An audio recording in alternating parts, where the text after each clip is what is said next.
Now I want to release the blessing. So great is the gift.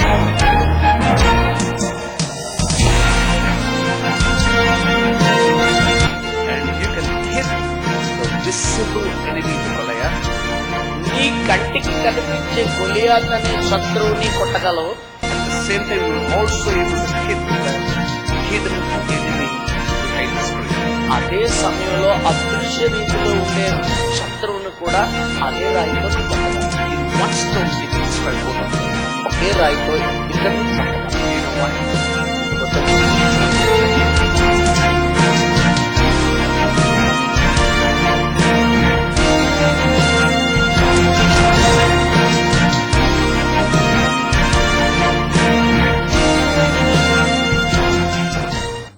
We thank you for watching this program continuously. ఈ కార్యక్రమం నిరంతరం మీరు చూస్తున్నందుకు మీకు వందనాలు. We receive a lot of letters from you. It really encouraged us. మీ దగ్గర నుంచి అనేక ఉత్తరాలు మేము పొందుకుంటున్నాం. అది మమ్మల్ని చాలా ప్రోత్సహిస్తుంది ప్రియులారా. Please continue to write to us. దయతో అలా రాయడం అనేది దయతో కొనసాగించండి. Share your testimony with us. మీ సాక్ష్యాలు మాతో పంచుకోండి. And it is a great privilege for us to deliver the message to you. ఈ సందేశాలు మీకు ఈ కార్యక్రమం ద్వారా అందించడం అనేది మాకు గొప్ప ఆధిక్యతను ఒప్పుకుంటున్నాం. Especially on this subject, the blood of Jesus Christ. ప్రత్యేకంగా ప్రభువైన యేసుక్రీస్తు వారి రక్తం అనే అంశం మీద. And today we are going to meditate on a very important subject. ఈ రోజు చాలా ప్రాముఖ్యమైన ఒక అంశం మనం ధ్యానం చేయబోతున్నాం ప్రియులారా. You know, all these days we were meditating on the various blessings that we receive through the blood of Jesus Christ. ఈ కార్యక్రమం ద్వారా మనం వరుసగా గతంలో ప్రభువైన యేసుక్రీస్తు వారి రక్తం మన జీవితాల్లోకి ఎటువంటి ఆశీర్వాదాలు తెస్తారన్న వివిధ ఆశీర్వాదాల ధ్యానాలు మనం చేశాం. The blood of Jesus forgives all your sins. ప్రభువైన యేసు రక్తం మీ పాపములన్నిటినీ క్షమించును. So you need not do anything, just believe and the blood of Jesus forgives your sins. మీరు ఏమి చేయవసరం లేదు, నమ్మండి, ప్రభువైన యేసు రక్తం నా పాపాలు క్షమిస్తదని క్షమించబడతారు. And the Bible also says the blood of Jesus removes all your sins. Bible ఇంకా ఏం చెప్తుందంటే ప్రభువైన యేసు వారి రక్తం మీ పాపములన్నిటినీ తొలగించును. And the blood of Jesus cleanses you. ప్రభువైన యేసు రక్తం మిమ్మల్ని కడిగి శుద్ధీకరించును. The blood of Jesus is the atonement for our sins. ప్రభువైన యేసుక్రీస్తు వారి రక్తం మన పాపముల పరిహారం అది. The blood of Jesus redeems us. ప్రభువైన యేసు రక్తం మనల్ని విమోచిస్తుంది. The blood of Jesus gives us victory. ప్రభువైన యేసు రక్తం మనకి విజయం ఇస్తుంది. The blood of Jesus gives us peace. ప్రభువైన యేసు రక్తం మనకి సమాధానం ఇస్తుంది. Like this, we meditated on different subjects. ఈ రీతిగా వివిధ అంశాల మీద గత కార్యక్రమాల్లో మనం ధ్యానం చేశాం ప్రియులారా. But today, the topic is the blood of Jesus empowers us. ఈ రోజు అంశం ఏంటంటే ప్రభువైన యేసు రక్తము మనలను శక్తిమంతులుగా చేయను. Once you accept Jesus Christ as your personal savior, ఒక్కసారి ప్రభువైన యేసు క్రీస్తును మీ సొంత రక్షణగా మీరు అంగీకరించినప్పుడు, when you are washed by the blood of Jesus, ప్రభువైన యేసు రక్తంతో మీరు కడుగుబడినప్పుడు you are not an ordinary person. మీరు ఒక సాధారణ వ్యక్తిగా ఉండరు. Revelation chapter 1 verse 5 and 6. ప్రకటన గ్రంథం 1:5-6లో It says, to him who loved us and washed us from our sins in his own blood and has made us kings and priests to his God and Father, to him be glory and dominion forever and ever. Amen. మనలను ప్రేమించి తన రక్తము ద్వారా, తన స్వరక్తము ద్వారా మనల్ని కడిగి శుద్ధీకరించి మనలను తన దేవుడైన ప్రభువుకి రాజులుగా యాజకులుగా చేసిన వానికి సమస్త మహిమ ఘనత ప్రభావములు యుగ యుగములు కలుగునుగాక. Here the Bible clearly says he has washed you and has made you as king and priest before God. ఇక్కడ లేఖనం స్పష్టంగా చెప్తుంది ప్రియులారా, యేసు తన రక్తం ద్వారా నిన్ను కడిగి శుద్ధీకరించి దేవుని ఎదుట దేవునికి రాజుగాను యాజకునిగా చేశాడు అని. You know, when you are washed by the blood of Jesus, you are a king in the kingdom of God. యేసు రక్తముతో నువ్వు కడుగుబడిన తరువాత దేవుని రాజ్యములో నీవు ఒక రాజువి. You are a priest in the kingdom of God. దేవుని రాజ్యములో నువ్వు ఒక యాజకుడివి. And when God sees you as a king, దేవుడు నిన్ను చూసిన ప్రతిసారి నిన్ను ఒక రాజుగానే చూస్తాడు. God sees you as a priest. దేవుడు నిన్ను ఒక యాజకుడిగానే చూస్తాడు. But the problem with us, కానీ మనతో ఉన్న సమస్య we ఏంటంటే don't see us as a king in the kingdom of God. మనల్ని మనము నేను దేవుని రాజ్యంలో ఒక రాజుని అని చూసుకోవట్లేదు. And I have seen some of the believers praying like this. కొంతమంది విశ్వాసులు ఇలా ప్రార్థన చేయడం నేను చూచాను, విన్నాను. And they'll say, Lord, we are dust and we are a worm in your sight. ప్రభువా నీ దృష్టిలో మేము ధూళి నాయనా, దుమ్ము నాయనా, పురుగు నాయనా అంటుంటారు. Of course, we have been made out of dust. నిజమేనండి, మనం దుమ్ములో నుంచి ధూళిలో నుంచే చేయబడ్డాం. But once you accept Jesus Christ, కానీ ఒకసారి నీవు యేసుక్రీస్తుని అంగీకరించినప్పుడు, when you are washed by the blood of Jesus, యేసు రక్తంతో నువ్వు కడగబడినప్పుడు, He has made you as a king and a priest in the kingdom of God. దేవుని రాజ్యంలో నేను రాజుగా యాజకుడిగా చేశాను. And He calls you and me as king and priest. నిన్ను నన్ను రాజు యాజకుడు అని పిలుస్తున్నాడు. But the problem is with us is we don't accept that. కానీ మనతో ఉన్న సమస్య ఏంటంటే ఆ వాస్తవాన్ని మనం అంగీకరించట్లేదు. We say, no, I don't want to be a king. నేను రాజుగా ఉంది అంటున్నాం. And we say, no, let me be a dust. నన్ను ధూళిగానే దుమ్ముగానే ఉంది అంటున్నాం. See, it is something like, you see a beggar. అది ఎలా ఉంటదంటే, నువ్వు ఒక అడుక్కునే వాడిని You చూసావు, have pity for him. వాడి మీద జాలి వచ్చింది, You want to adopt him as your son. నీ కుమారుడుగా వాడిని నువ్వు దత్తత తీసుకోవాలనుకుంటా. And then you bring him to your house. వాడిని నీ ఇంటికి తెచ్చుకున్నావు, Give him good clothes. మంచి బట్టలు ఇచ్చావు, Give him good food. మంచి ఆహారం పెట్టావు, And you give him all authority. అధికారం అంతా ఇచ్చావు కొడుకుగా. And the next day morning, రెండో రోజు ఉదయం that man stands before you ఆ మనిషిని ముందు నిలబడి, and says, అయ్యగారు భిక్షం అయ్యా, please give me some alms. ఏదన్నా భిక్షం పడేయండి అన్నాడు అనుకోండి, How you will feel? నీకు ఎలా ఉంటది? The same way God is feeling for you. అలాగే నీ గురించి దేవుడు అనుకుంటున్నాడు. We need to humble before God. నిజమేనండి, మనం దేవుని ఎదుట దీనులుగా ఉండాలి. But at the same time, you should not leave your authority. అదే సమయంలో దేవుడు నీకు కుమారుడిగా ఇచ్చిన అధికారాన్ని, కుమార్తెగా ఇచ్చిన అధికారాన్ని ఇవ్వకూడదు. He has given us bestowed with an authority. మనల్ని ఒక అధికారంతో దేవుడు నింపాడు ప్రియులారా. What is that authority? ఏమిటి అధికారం? You and me, we are kings and priests in the kingdom of God. దేవుని రాజ్యములో నీవు నేను రాజులము యాజకులము. You should know that. నువ్వు ఎరిగి తీరాల సత్యాన్ని. A few years back, కొన్ని సంవత్సరాల క్రితం I went to Malaysia. Malaysia అనే దేశానికి నేను వెళ్ళాను. And then from Malaysia, I want to come back to India. Malaysia దేశంలో పని ముగించుకుని ఇండియా రావడానికి సిద్ధపడ్డాను. I booked the flight at 6:30. 6:30కి నా విమాన టికెట్ ని నేను బుక్ చేశాను. That is 6:30 in the evening. సాయంత్రం 6:30 గంటలకు విమానం బయలుదేరుతుంది. And then from Malaysia, Kuala Lumpur, I have to fly to Singapore. Malaysia దేశంలో ఉండే కౌలాలంపూర్ అనే ఎయిర్పోర్ట్ నుంచి సింగపూర్ కు ముందు రావాలి. My flight is supposed to land at 7:15. 7:15 నా విమానం సింగపూర్ లో దిగాలి. And then my connecting flight was 8:35. అక్కడి నుంచి మళ్ళా ఇండియా దేశానికి వచ్చే విమానం 8:35 బయలుదేరుతుంది. And this is how I booked the ticket. అందుచేత నేను సమయాన్ని చూసుకొని టికెట్ కొనుక్కున్నాను. The following day, I had to come and preach in a meeting in India. ఆ తరువాతి దినమే భారతదేశం వచ్చి అక్కడ నేను ఒక వాక్యం చెప్పాలి ఒక కూటంలో. In Chennai, they have arranged a meeting for me. Chennai నగరంలో ఒక కూటాన్ని వారు ఏర్పాటు I చేశారు. went to the airport. నేను ఆ రోజు విమానాశ్రయానికి My flight వెళ్ళాను. was a bit delayed. కొద్దిగా నా విమానం ఆలస్యమైంది. It didn't take up at 6:35. 6:35కి బయలుదేరలేదని, Rather, it took up only at 6:50. 6:50 అది బయలుదేరింది. I thought anyhow I will land at 7:30 నేను అనుకున్నాను విమానంలో 7:30కి దిగుతాను, and then I can take the connecting flight. Singapore లో నేను ఎక్కవలసిన రెండో విమానం కూడా దొరికిపోద్దులే అనుకున్నాను. It came to Singapore at 7:30, 7:30కి Singapore అనే ఆ నగరానికి వచ్చింది. but it could not land కానీ అక్కడ దిగలేదు అది. because there is no landing slots available for that flight. అప్పటికి సింగపూర్ విమానాశ్రయంలో నా విమానం దిగడానికి అక్కడ స్థానం లేదు. And almost 45 minutes it was flying over Singapore. Singapore మీద సుమారు ఆ విమానం గాలిలో 45 నిమిషాలు అలా తిరుగుతూ ఎగిరింది. And finally the pilot said 8:15 we got the slot. చివరికి 8:15 మా విమానం దింపగలిగే స్థలం దొరికింది. And my connecting flight was 8:35. 8:35 నేను ఎక్కవలసిన మరొక విమానం. And only at 8:15 they prepared to land. 8:15 వారు కిందకి దిగడానికి If ప్రయత్నించారు. I missed the connecting flight, నేను ఎక్కవలసిన రెండో విమానం ఎక్కకపోతే the following day I cannot preach in that meeting. ఆ తర్వాత రోజు చెన్నైలో నేను కూటంలో In మాట్లాడలేను. that situation, ఆ పరిస్థితిలో suddenly I realized I am a king. నేను విమానంలో కూర్చొని ఉండగానే నేను ఒక రాజుని అని గ్రహించాను. The Bible says in Ecclesiastes chapter 8 verse 4, ప్రసంగి గ్రంథం 8వ అధ్యాయం 4వ వచనంలో బైబిల్ అంటుంది, where the word of a king is, there is power. రాజు నోటి మాటలో అధికారం ఉన్నది, లేక శక్తి ఉంది. And this word came into my mind.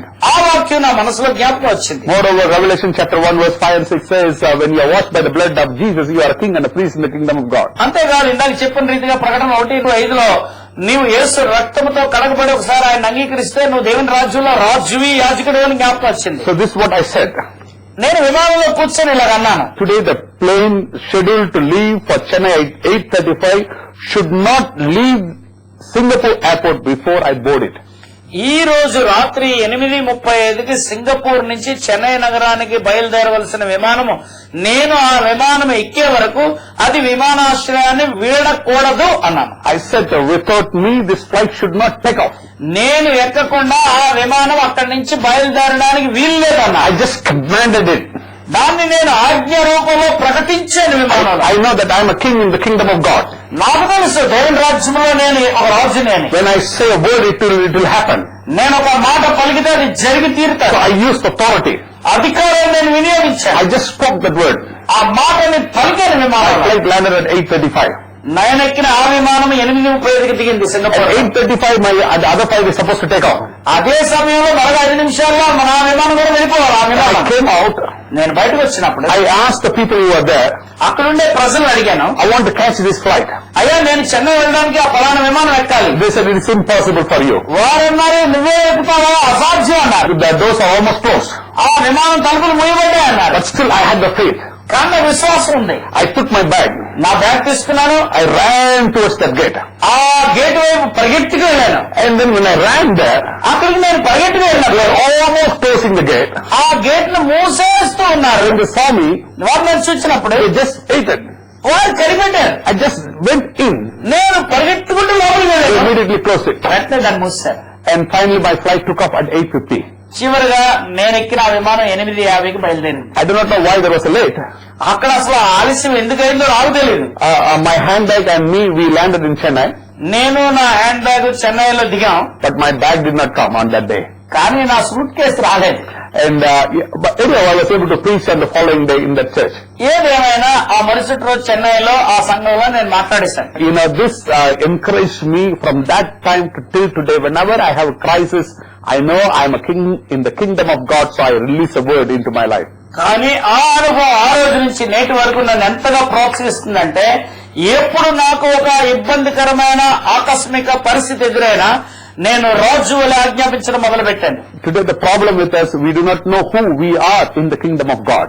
ఈ రోజు మనలో చాలా మందికి ఉండే ఒక సమస్య ఏంటంటే ప్రియులారా, దేవుని రాజ్యంలో మనం ఎవరో మనకే తెలియదు. The Bible says, my people perish because of lack of knowledge. Bible స్పష్టంగా చెప్తుంది, నా ప్రజలు జ్ఞానము లేనందువల్ల నశిస్తున్నారు. Dear brothers and sisters, you are a king and a priest in the kingdom of God. ప్రియ సోదరి సోదరులారా, మీరు దేవుని రాజ్యములో రాజులు యాజకులు. You are not ordinary people. సాధారణమైన వ్యక్తులు కాదు మీరు. Even the people in this world, they may think that you are ordinary people. ప్రజలు మీ గురించి అనుకోవచ్చు, వీరు మామూలు మనుషులే కదా అని. You may not have money. నీకు డబ్బులే లేకపోవచ్చు, You may not have political power. నీకు రాజకీయ సంబంధమైన అధికారం లేకపోవచ్చు. But God sees you as a king. కానీ దేవుడు నిన్ను ఒక రాజుగా చూస్తున్నాడు బిడ్డ. The one who created heaven and earth, he sees you as a king. ఆకాశమును భూమిని సృష్టించిన సృష్టికర్త నిన్ను ఒక రాజుగా చూస్తున్నాడు. He calls you as a king. నిన్ను రాజుగా పిలుస్తున్నాడు. See, when he says you are a king, నీవు ఒక రాజు అని దేవాది దేవుడు అన్నప్పుడు you think that God is lying? దేవుడు అబద్ధం ఆడుతున్నాడు అని అనుకుంటున్నావా? You know, he truly calls you as a king because you are a king. నీవు ఒక రాజు అయ్యావు కాబట్టి ఆయన నిజంగా నిన్ను రాజు అంటున్నాడు. See, when you are a king, నువ్వు రాజు అయినప్పుడు where the word of a king is, there is a power. రాజు నోటి మాటలో శక్తి అధికారం ఉంటుంది. See, we have power. మనకు శక్తి ఉందండి.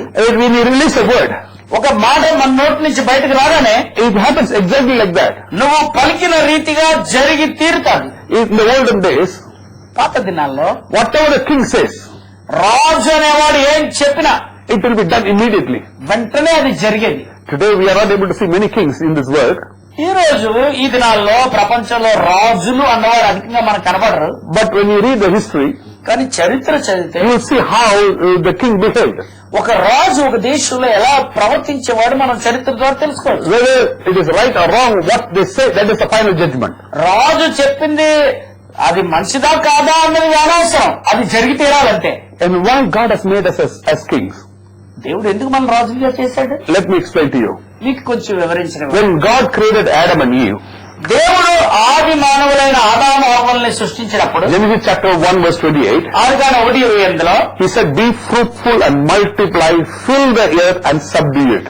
మీరు ఫలించి అభివృద్ధి చెంది భూమిని నిండించి దానిని లోపరుచుకోండి అన్నాడు. Who created the earth? ఎవరండి ఈ భూమిని సృష్టించారు? God created the earth. దేవుడు సృష్టించాడు. He created man in his own image and own likeness, మానవుని తన సొంత స్వరూపంలో పోలికలో చేశాడు. and he placed them on the earth, వారిని భూమిని పెట్టాడు. and then he said, అన్నాడు, subdue this earth. ఈ భూమిని మీరు లోపరుచుకోండి. In other words, he was saying, look, you are the king for this earth. మరో మాటలో చెప్పాలంటే ఇదో నేను సృష్టించిన ఈ భూమికి నువ్వు రాజువి అన్నాడు. And he appointed Adam and Eve as a king for this earth. ఆదాము హవ్వల్ని ఈ భూమి అంతటి మీద ఒక రాజుగా నియమించాడు. But what happened? ఏం జరిగింది? When the devil deceived them, అపవాది అనేవాడు వారిద్దరిని మోసగించినప్పుడు, when they ate the forbidden fruit, వారు దేవుడు తినవద్దన్న పండు తిన్నప్పుడు, when they committed sin, పాపం చేసినప్పుడు, and John 8 verse 34 says, యోహాను సువార్త 8:34 ప్రకారం whoever commits sin is a slave of sin. పాపము చేయి ప్రతివాడు పాపమునకు దాసుడు. And when a person sins, he becomes a slave to the devil. ఒక వ్యక్తి పాపం చేసినప్పుడు అపవాదికి ఆ వ్యక్తి బానిసగా మారిపోతాడు. And the slave has no will of his own. బానిసకి తన సొంత ఇష్టం అనేది ఉండదు. And slave gives everything to the master. బానిస అనేవాడు తనకు కలిగిన సమస్తాన్ని తన యజమానికి ఇచ్చేయాలి. So the ruling power what God gave to Adam, దేవుడు ఆదామనే తొలి మానవుడికి ఇచ్చిన పరిపాలన అధికారం, because they committed sin, వారు పాపం చేయబట్టి when they become a slave to sin, పాపానికి వారు దాసులై they become a slave to the master of the sin. ఆ పాపానికి యజమానైన సాతానికి వారు దాసులై, So when they become slave, వారు సాతాను దాసులు బానిసలైనప్పుడు whatever authority God gave it to them, దేవుడు వారికి ఏ అధికారం ఇచ్చాడో they gave it to their new master. ఆ అధికారాన్ని వారి నూతన యజమానికి Now ఇచ్చాడు. the devil has taken it. అపవాది తీసుకున్నాడు. And that's why he is able to say, I am the ruler of this earth. అందుకే నేను ఈ లోకాధికారిని అని చెప్పుకోగలిగాడు. When he was in this earth, యేసయ్య ఈ భూమి మీద మానవుడుగా ఉన్న దినాల్లో you know the 3 temptations. మనకు తెలుసు కదా యేసయ్య పొందిన ఆ 3 శోధనలు. And in one of the temptation, అందులో ఒకటేంటంటే he took Jesus on the top of a mountain యేసుని ఒక ఎత్తైన పర్వత శిఖరానికి పట్టుకెళ్ళి and showed him all the kingdoms. అక్కడ నుంచి భూలోక రాజ్యాలన్నీ అతనికి చూపించాడు. And he said in Luke chapter 4 verse 5 and 6, Luka 4:5-6లో all this authority I give you and their glory, for this has been delivered to me, and I give it to whomsoever I wish. ఈ భూలోక రాజ్యములన్నిటి మీ యొక్క మహిమను అధికారమును నేను నీకు ఇస్తాను. ఇది నాకు ఇవ్వబడింది, నాకు ఎవరు ఇష్టమైతే వారికి నేను ఇస్తాను అన్నాడు యేసుతో. Here you see, he says, all this authority is delivered unto me. అంటున్నాడు ఈ అధికారం అంతా నాకు ఇవ్వబడింది అంటున్నాడు. Who delivered this to him? ఎవరిచ్చారండి అపవాదికి అధికారాన్ని? It is Adam and Eve who delivered that to him. ఆదాము హవ్వలు ఆ అపవాదికి అధికారాన్ని ఇచ్చేశారు. It is not God who delivered to them. దేవుడు ఇవ్వలేదు. Because Adam and Eve, because they committed sin, they delivered their authority, the kingship, to the devil. దేవుడు ఆదాములకు ఇచ్చిన అధికారాన్ని, రాజరికాన్ని వారు పాపం చేయడం ద్వారా వారు అపవాదికి దాన్ని ఇచ్చివేశారు. And he becomes the ruler of this earth. వాడు ఈ లోకాధికారిగా మారిపోయాడు. And here he says, look, I have the authority ఇక్కడ యేసుతో అంటున్నాడు నాకు దగ్గర అధికారం ఉంది on this earth. ఈ భూమి మీద. I can give all the glory to whomsoever I wish. ఈ భూమి యొక్క మహిమంతా అధికారం అంతా నేను ఎవరికి ఇష్టపడితే వాళ్ళకి ఇవ్వగలను. I can give money or power to anyone whom I wish. నేను ఎవరికి ఇవ్వాలనుకుంటే వారికి నేను డబ్బు ఇవ్వగలను, అధికారం ఇవ్వగలను. And he was asking Jesus, look Jesus, I have that authority, you want the authority, and now ask me. అంటున్నాడు యేసు, ఇదిగో ఈ మహిమ అధికారం అంతా నా చేతుల్లో ఉంది, నీకు కావాలా నన్ను అడుగు. And Jesus did not bow down, he just chased the devil. అక్కడ యేసు అపవాదికి మొక్కి అధికారం తీసుకోకుండా అపవాదిని తరిమి కొట్టాడు. And now you see what Jesus did. యేసు ఏం చేశాడు? Of course in that temptation he overpowered, he chased the devil. ఆ సందర్భంలో యేసు వాక్యం ద్వారా జయించి అపవాదిని వెళ్ళగొట్టాడు. Later తర్వాత when he shed the blood, ఆయన రక్తాన్ని కార్చినప్పుడు I want you to see Colossians chapter 2 verse 14 and 15. కొలస్సీయులకు రాసిన పత్రిక 2వ అధ్యాయం 14-15 వచనాలు జాగ్రత్తగా చూడండి. This is a very important scripture. చాలా ప్రాముఖ్యమైన లేఖన భాగం అక్కడ ఉంది. And here he says, having wiped out the handwriting of the requirements that was against us, which was contrary to us, మనకు వ్యతిరేకముగా ఉన్న ఆ రుణపత్రం మీద చేతి వ్రాతను ఆయన తుడిచివేసి, and he has taken it out of the way, having nailed it to the cross, శిలువకు దానిని దిగగొట్టుట ద్వారా మన మార్గం నుండి దాన్ని తప్పించి వేసి, having disarmed the principalities and powers, he made a public spectacle of them, triumphing over them in it. అధికారులను శక్తులను నిరాయుధులను చేసి వారి మీద విజయం సాధించి వారిని బహిరంగముగా వేడుకకు లోకానికి చూపించాడు. Here you see, he shed his blood and he destroyed all the authority and the power. అప్పటికి భూమి మీద అధికారము కలిగిన అధికారుల యొక్క అధికారాన్ని శక్తిని ఆయన కొట్టివేశాడు. And then when he shed his blood, ఆయన రక్తాన్ని చెందించినప్పుడు and he literally disarmed the power of the enemy. శత్రువు యొక్క ఆ యొక్క శక్తి అంతటిని విరగొట్టి వాడిని నిరాయుధులుగా చేశాడు. His blood has got back the authority. ఆ యేసు రక్తము ఆ అధికారాన్ని తిరిగి తన దగ్గరికి తీసుకుంది. When Jesus, when he was about to go to heaven, యేసు పరలోకానికి ఆరోహణమయ్యే సమయంలో Matthew 28 verse 18, మత్తయి సువార్త 28:18లో he said, all authority has been given to me in heaven and in earth. పరలోకమందును భూమి యందును సర్వాధికారము నాకు ఇయ్యబడి ఉన్నది అన్నాడు. The devil has authority over this earth only. అపవాదికి కేవలము ఈ భూమి మీదే అధికారం ఉంది. But our Lord has all authority over heaven and earth. కానీ మన ప్రభువైన యేసుకు పరలోకం మీదను భూమి మీదను సర్వాధికారం ఉంది. Whose authority is greater now? ఇప్పుడు ఎవరి అధికారం గొప్పది?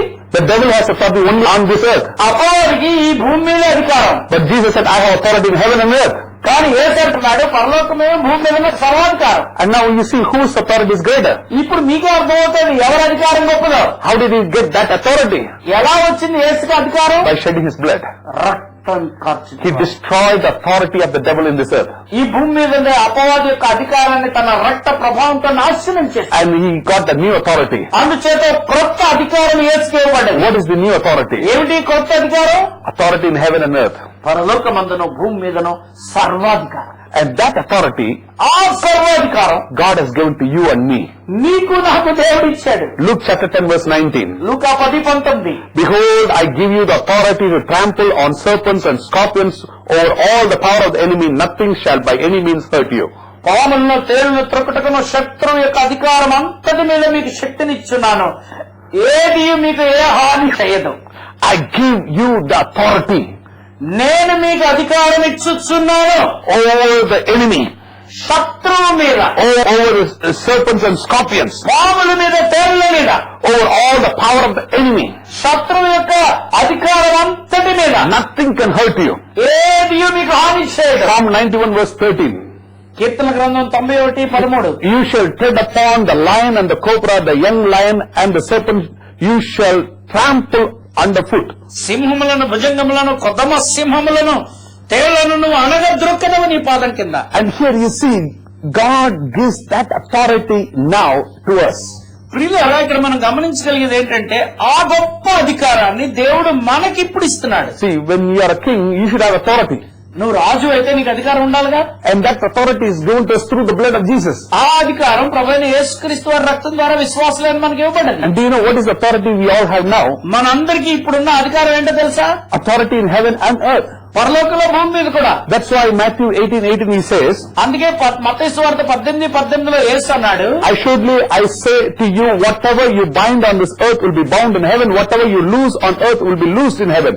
నిశ్చయంగా నేను మీతో చెప్పింది ఏమనగా భూమి మీద మీరు వేటిని బంధించుదురావు పరలోకమందు బంధించబడును, భూమి మీద వేటిని మీరు విప్పుదురావు పరలోకమందును విప్పుబడును. And you see here, God has given us authority. Whatever you bind in this earth, it will be bound in heaven. Whatever you release in heaven, it will be released. ఆ దేవుడు అంటున్నాడు, యేసుప్రభు అన్నాడు, నీకు ఎలాంటి అధికారం ఇచ్చానంటే భూమి మీద నువ్వేం బంధిస్తావో అది పరలోకంలో బంధించబడతావు, And he's- భూమి మీద నువ్వేం ఇప్పుతావో పరలోకంలో ఇప్పబడతావు. And you see, the authority which God is giving to us through the blood of Jesus, that authority is much greater authority than what God gave to Adam. కాబట్టి యేసుక్రీస్తు ప్రభువారి రక్తం ద్వారా విశ్వాసులమైన నీకు నాకు దేవుడిచ్చిన అధికారము ఆదిలో తొలిమానవుడైన ఆదాముకి ఇచ్చిన దేవుడి అధికారం కంటే గొప్పది. You and me, we have such an authority to rule this earth, and also, when you pray, God will do something in heaven. నీవు నేను ఎటువంటి అధికారాన్ని పొందామంటే మనం యేసు రక్త ప్రభావంలో ప్రార్థించినప్పుడు ఈ భూమి మీద కార్యాన్ని చేస్తున్నా, అంతేకాదు ఆ కార్యం పరలోకంలో కూడా దేవుణ్ణి ఒక పని చేయించేలాంటి ప్రభావితం దేవుణ్ణి చేస్తాం. And that authority God has given to us. అంత గొప్ప అధికారాన్ని ప్రియులారా దేవుడు మనకి It has ఇచ్చాడు. come to us through the blood of Jesus. ప్రభువైన యేసుక్రీస్తు వారి రక్తం ద్వారా విశ్వాసం ద్వారా మనకు వచ్చింది. Many years ago, I am supposed to go to a particular country, అనేక సంవత్సరాల క్రితం ఒకనొక దేశానికి నేను వెళ్ళాలి. and I need 6 weeks visa to do the ministry there. ఆ దేశానికి నేను వెళ్లి పరిచయం చేయడానికి 6 వారాల వీసా కావాలి నాకు. But when they interviewed me, they said they will give me only 2 weeks. Visa ఇచ్చే అధికారులు నన్ను పరీక్షించినప్పుడు 2 వారాలకు మాత్రమే అనుమతి ఇచ్చారు. But in my application, I didn't ask for 6 weeks. Instead, I asked for 3 months. అయితే ఆ యొక్క అప్లికేషన్ లో 6 వారాలను అనకుండా 3 నెలలు కావాలని అడిగాను. And my meetings are scheduled for 6 weeks. నా కూటాలన్నీ కూడా 6 వారాల కాలానికే పరిమితమయ్యాయి. But the authority said they will give me only 2 weeks. కానీ అధికారులు అన్నారు, నీకు 2 వారాలు మాత్రమే వెళ్ళడానికి అనుమతిస్తాం. So he wrote on the application, నా యొక్క అప్లికేషన్ మీద ఆయన రాసి పారేశాడు, granted for 2 weeks. 2 వారాలకి వీసా ఇవ్వబడింది. But in my application, I asked for 3 months visa. కానీ నేను చేసిన అప్లికేషన్ లో 3 నెలల వీసా అడిగాను. I just prayed to God. నేను దేవుడి దగ్గరికి వెళ్ళి అడిగాను. I said, God, ప్రార్థనలో I have అన్నాను, 6 weeks meeting. నాకు 6 వారాల కూడికలు ఉన్నాయి, Give me 3 months visa, Lord. 3 నెలల వీసా ఇవ్వు ప్రభా. Now, the person who interviewed me, he has already written in my application 2 weeks. నన్ను పరీక్షించిన అధికారి, వీసా అధికారి 2 వారాల వీసా ఇవ్వబడిందని రాసేసాడు కూడా. That evening when I went there, ఆ సాయంత్రమే నేను అది తీసుకోవడానికి వెళ్ళినప్పుడు they asked me to wait for some time. వారు అన్నారు, నువ్వు కొంతసేపు కనిపెట్టన్నారు. And that time I was praying. ఆ సమయంలో ప్రార్థన I చేస్తాను. had a vision. నాకు దర్శనం వచ్చింది. And I saw that someone was signing some paper. ఎవరో కొన్ని కాగితాల మీద సంతకం పడుతున్నట్టు చూశాను. I was wondering, what is that? నేను అనుకున్నాను, ఏంటి ఇది? After some time, the clerk gave me the passport. కొంతసేపు అయిన తర్వాత పాస్పోర్ట్ క్లార్క్ నాకు ఇచ్చాడు. When I opened it, నా పాస్పోర్ట్ నేను తెరిచినప్పుడు and I saw I was stamped for 3 months. అక్కడ 3 నెలల వీసా స్టాంప్ ఉంది. And I asked that clerk, the officer who said he will give me only 2 weeks, how come he gave me 3 months? నేను ఆ Clark తో అన్నాను, మీ officer గారు 2 వారాలే అనుమతిస్తానన్నాడు, 3 నెలల అధికారం స్టాంప్ ఎలా ఉందన్నాను. Immediately he took my passport. వెంటనే నా పాస్పోర్ట్ నా చేతిలో He ran to the officer. Officer దగ్గర పరిగెట్టి వెళ్ళాడు. And then he came back. అలా తిరిగి వచ్చాడు. Since we have already stamped, అన్నారు, ఇప్పటికే మేము స్టాంప్ వేస్తాం కాబట్టి we keep it. నువ్వు ఉంచుకో అన్నాడు. Praise the Lord. Hallelujah, Hallelujah. Hallelujah. This is the authority of a king. ఇది రాజు యొక్క అధికారం ప్రియులారా. Use your authority. మీ అధికారాన్ని వాడండి, You will be blessed. మీరు Shall దీవించబడతారు. we close our eyes and pray? కళ్ళు మూసుకొని ప్రార్థన చేసుకుందామా? Father, we thank and praise you తండ్రి, మీకు వందనాలు, స్తుతులు. for the authority that you have given to us through the blood of Jesus. ప్రభువైన యేసుక్రీస్తు వారి రక్తం ద్వారా మీరు మాకు ఇచ్చిన అధికారం బట్టి Thank you, Lord, for making us kings and priests in the kingdom of God. దేవుని రాజ్యంలో మమ్మల్ని రాజులుగా యాజకులుగా చేసిన దేవానికి వందనాలు. Help your children to use the authority, Lord. నీ బిడ్డలు నీవిచ్చిన ఈ అధికారాన్ని వాడుకునేలా సహాయం చేయండి. Help them to receive God's abundant blessing in their life. వారి జీవితాల్లో దేవుని అత్యధిక ఆశీర్వాదాలు పొందుకునేలాగా వారికి సహాయం చేయండి. Remove every poverty mentality. నాయన, పేదరికపు మానసిక స్థితిని ప్రతి ఒక్క విశ్వాసలో నుండి తొలగించండి. Help them to walk like a king. రాజులాగా ఈ లోకంలో నడవడానికి సహాయం చేయండి. Talk like a king. రాజులాగా మాట్లాడడానికి సహాయం చేయండి. Do things like king. రాజు వలే కార్యములు చేయడానికి సహాయం చేయండి. Because you have made us as kings. ఎందుకంటే మీరు మమ్మల్ని రాజులుగా చేశారు. In Jesus' precious name we pray. యేసు ప్రశస్త నామములో ప్రార్థించుచున్నాము. Amen. Amen. Amen. Amen. Remember, you are a king and a priest in the kingdom of God. దేవుని రాజ్యంలో నీవు ఒక రాజువి, యాజకుడు అని ఎప్పుడు గుర్తుంచుకో. I have written a book in Telugu about the blood of Jesus Christ. ప్రభువైన యేసుక్రీస్తు వారి రక్త ప్రభావాన్ని గురించి నేను తెలుగులో కూడా పుస్తకం రాశాను. All the message which I am speaking is from this book. నేను ఇంతవరకు వరుసగా మాట్లాడుతున్న యేసు రక్త ప్రభావ ఆశీర్వాదాలన్నీ ఈ పుస్తకంలో ఉన్నాయి. If you need this book, contact us. ఈ పుస్తకం మీరు అవసరం అనుకుంటే దయచేసి మాతో సంప్రదించండి. At the same time, call upon us to share your testimony. అదే సమయంలో మీ సాక్ష్యాలు ఏమైనా మీకుంటే మాతో పంచుకోండి వాటిని. May God bless you. ప్రభువు మిమ్మల్ని దీవించుగాక. Amen. ఆమేన్.